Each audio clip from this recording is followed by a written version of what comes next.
Pagkatapos ng tanghalian, ay inilibot si Olivia ni Griselda sa hasyenda. Dala-dalawang maid ang nakaalalay sa kanya. May tagadala ng payong at may tagapunas ng pawis niya. Makakabuti naman daw sa kanya ang maglakad-lakad. Noon niya lalong nakumpirma kung gaano kalawak ang lupain ng mga Miranda. Kahit sino ay malulula kapag nakita iyon. Pamana pa ito sa amin ng mga magulang namin. Kwento ni Griselda nang lula na sila ng karwahe. Kung todo nakaayos ang karwahe, napapalamutian iyon ng pink ribbon at iba't ibang klase ng bulaklak. Si Griselda naman ay tinalo pa si Imelda Marcos sa itsura nito. Pati payong nito ay may lace. Masyadong istrikto ang papa ko, kaya siguro hindi na ako nakapag-asawa. Patuloy na kwento nito. Minana yata ni Fred ang ugali ng papa namin. Pero pasalamat na rin ako. At ganoon ang naging ugali niya. Siya ang nagpaunlad ng asyendang ito. To think na 30 years old lang siya. Ako naman kasi, hindi mo maaasahan sa kahit anong klaseng negosyo. Madalas nga akong tawaging boba ng mama at papa ko. Wala raw akong ibang alam, kundi ang magpapabeauty at magluto. Kaya nga siguro raw ay pambahay lang ako. Kaso sa sobrang ganda ko naman, natakot nang manligaw sa akin ang mga lalaki. At natawa ito. Ganun po ba, Auntie Griselda? Iyon ang sabi nitong itawag niya rito. Pangiti-ngiti lang siya.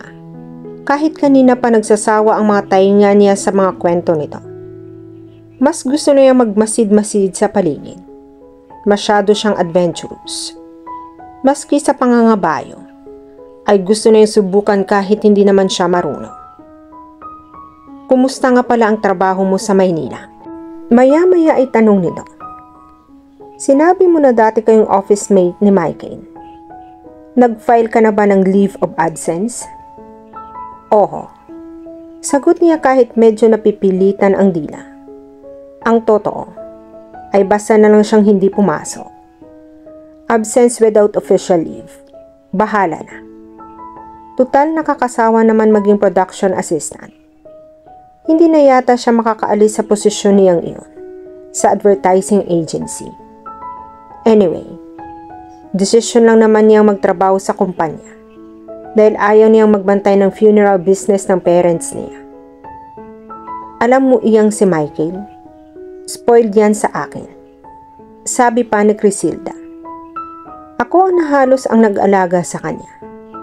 Nagsisisi nga ako kung bakit masyado kong bin-baby ang batang iyon. In fairness, malambing si Michael. Opo, napangiting sang-ayon niya. Kaya nga po napaibig agad ako sa taong iyon. At bolero pa. Alam mo, Iha, tingin ko naman, wala tayong hindi mapagkakasunduan. Sabi ni Griselda. Pareho yata tayong kikay at maarte. Napangiti siya.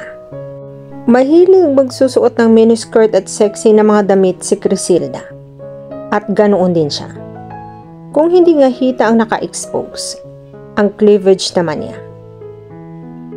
Surprise! Sabi ni Griselda sabay labas ng sigarilyo at lighter. Agad itong nagsindi ng isang stick. Kapag hindi nakikita ni Freddy, saka lang ako nakakapag-smoke. Masyadong healthy conscious ang lalaking iyon. Kung gusto mo mag-smoke, pwede naman basta isa lang. Don't worry. Loyal sa akin ang mga alalay ko. O gusto mong subukan? Nakangiting inabot nito sa kanya ang sigarilyo. Agad naman siyang kumuha ng isang stick at nagsindi. Talaga nga palang okay kasama si Griselda. Mas mawiwili siya sa lugar na iyon. Nang tanging kontrabida ay ang supladong uncle ni Mike. Pagkasal na kayo ni Michael, ikaw ang magiging prinsesa ng asyendang ito. Nakangiting sabi pa ni Griselda. Wala na yata kasing balak mag-asawa si Freddy. Ha? Bakit naman? Curious na tanong niya. Mahabang kwento. Sagot ni Griselda. Berto, doon tayo.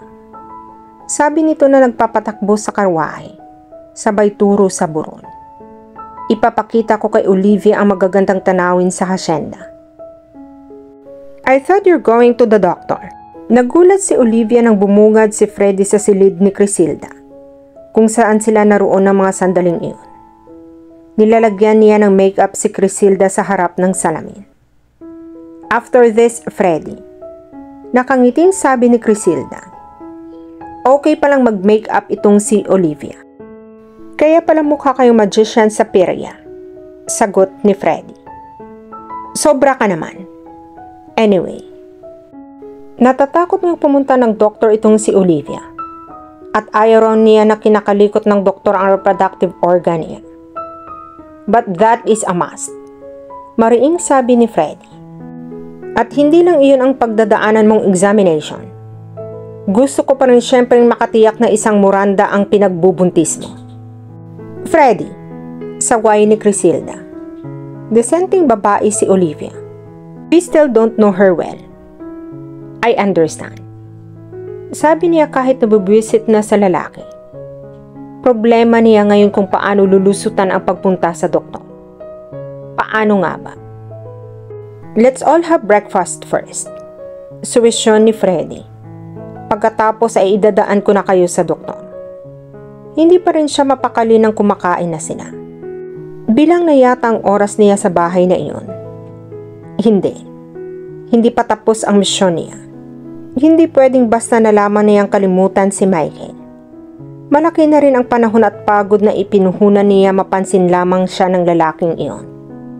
Nakakapagod yatang manligaw sa isang lalaki dahil hindi naman siya mapansin-pansin nito. Kahit ano pang pagpapakyut na gawin niya. Bumigay na rin naman ang mokong. Pero mukhang isinali lang siya sa listahan ng mga babaeng pinaglaruan nito. Pasalamat na rin siya at hindi agad siya nagpadala sa tukso. Liberated siya pero hindi sa puntong ibibigay niya agad ang sarili sa isang lalaki. Nasa itsura lang niya iyon. Wala sa ugali. Mabuti naman at hindi pa nakakaranas ng morning sickness. Sabi ni Crisilda.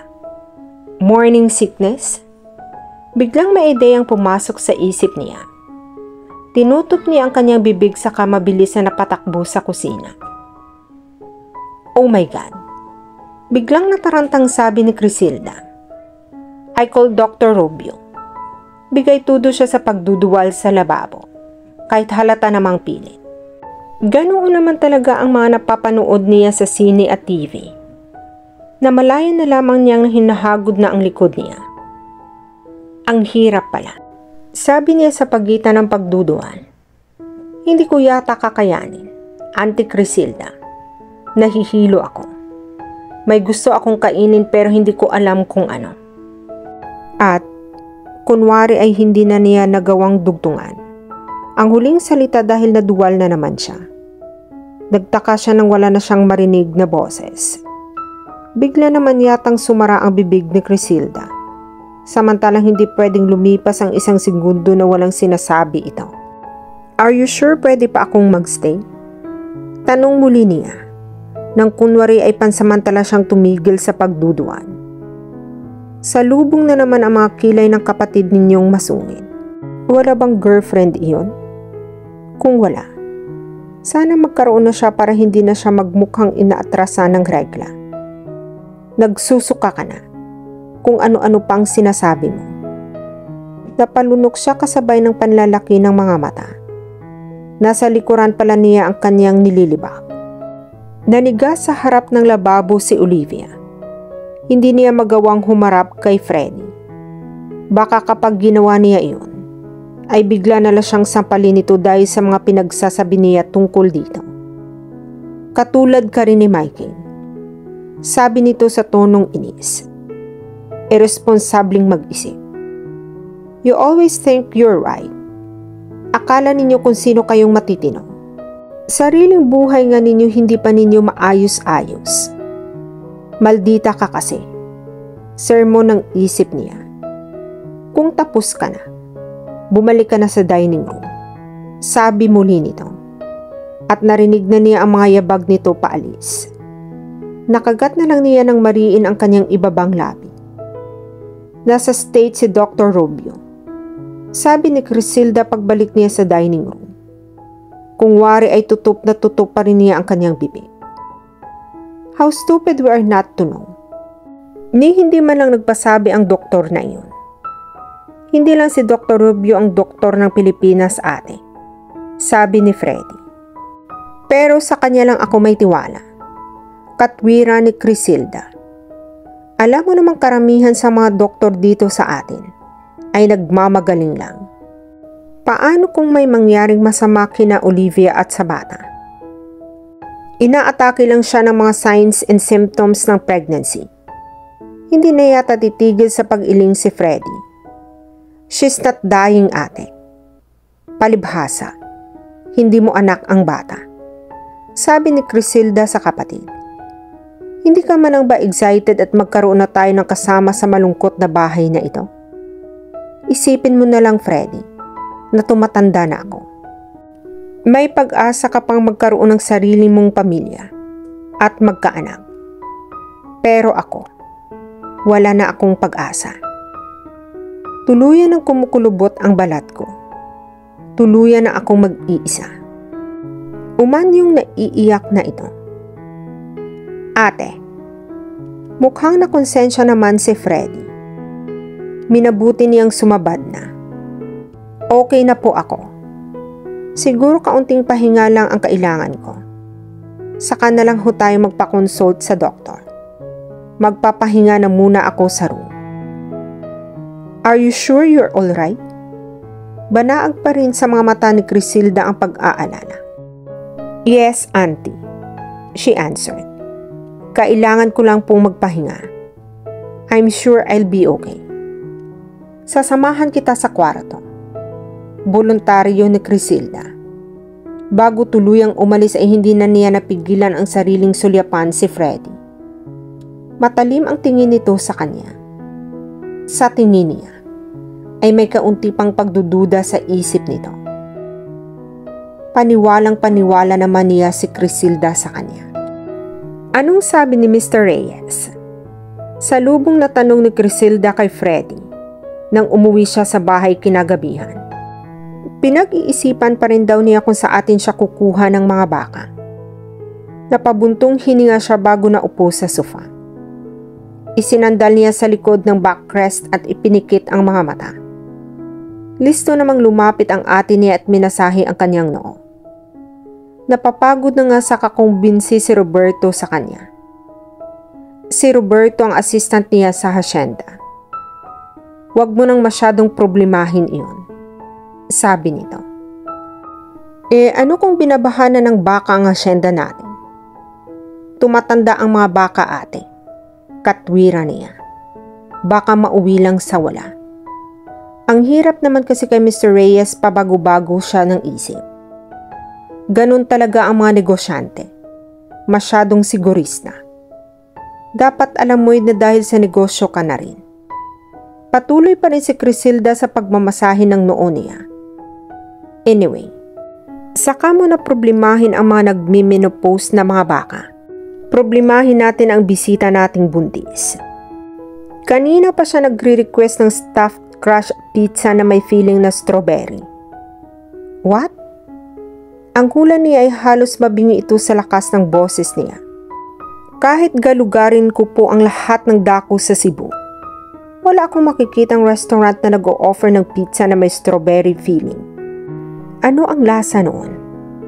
And besides, wala nang nagdi-deliver sa ganitong oras. Iilang pizza house lang ang 24 hours na bukas. Pero pupunta ka mismo sa restaurant at doon mag-o-order. Ate, pagod ako. Si Dolfo. Suwesyon nito na tinutukoy ang family driver nila. Hindi ba nagpaalam na mag-overnight sa bahay nila dahil may sakit ang asawa niya? Paalaala niya rito. Walang maid na marunong mag-drive at magdalang ng sasakyan sa labas. At baka ma-rape ang mga iyon. Nag-aalalang naupo ito sa kaibayong upuan. At hinihimas-himas ang baba habang nag-iisip.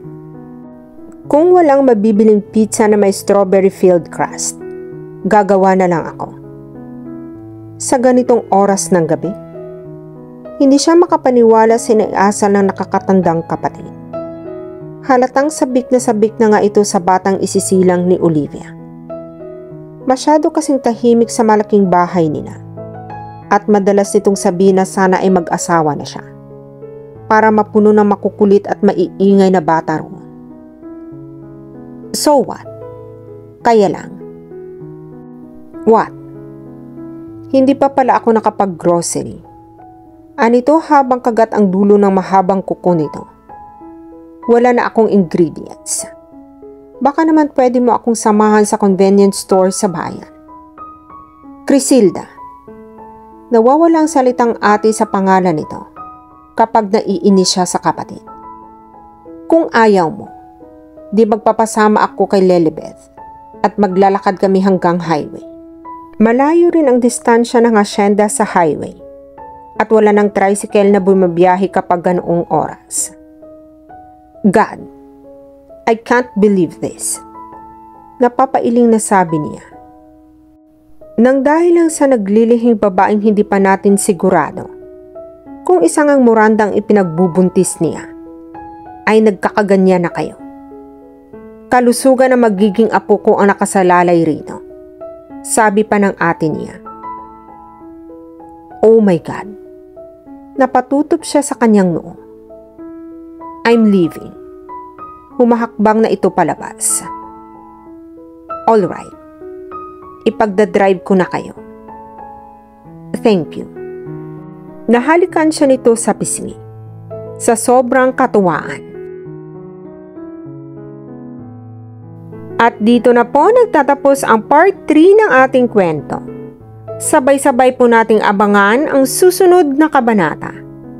Be good, be safe, and God bless po everyone.